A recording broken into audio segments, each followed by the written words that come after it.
order to be an astronaut, the first thing you have to do is learn how to bail out and swim in the ocean. I'm Meredith Bagby, and I wrote a book about the first class of astronauts to include women and people of color. In 1978, NASA, for the very first time, hired civilians. So for the first time, astronauts weren't military. They PhDs, they were physicists, they were chemists. Rae Sedden was one of the first 6 female astronauts that NASA chose. She was a Southern Belle who also happened to be an emergency room physician. So Rae, when she was a kid, she grew up in the Deep South. She was a teenager and she was at a birthday party, and some kid thought they were going to play a funny joke on her. This teenage boy held her head under the water for an unreasonable amount of time, and she definitely thought she was going to drown.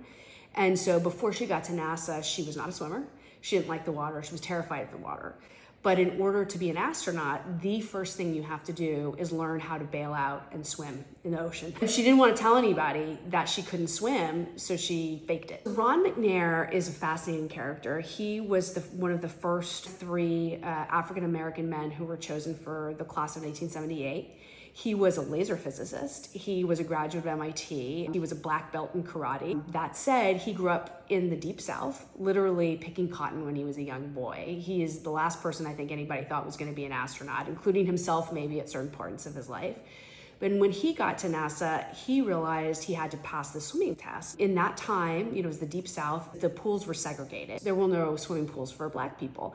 And as a result, Ron never learned how to swim. So when the astronauts first get to NASA, they have to do water survival training. A lot of the training was done in these pools and submerged and doing scuba, which would then simulate working in space. They run off the back of the ship, they fly up on this parachute, and then at a certain point they get dropped and they have to find their way back to the recovery boat. So you can imagine Rae and Ron were both terrified because they didn't know how to swim. They were barely learning how to do dog paddling. So they kind of made a promise to each other. They would meet at the local swimming pool after hours and they would teach each other how to swim. And so they were there day after day after day until both of them finally learned how to swim together. So they were friends throughout from 1978. And so then when Ron passed away in 1986, she was really devastated by that. Rae in particular, she was charged with actually finding a lot of their personal effects, including their flight suits and things that were on the shuttle that had been retrieved in the wake of the Challenger crash, and putting those things back together. When Rae looked back on their relationship, their backgrounds were different, but they were both determined to overcome their past.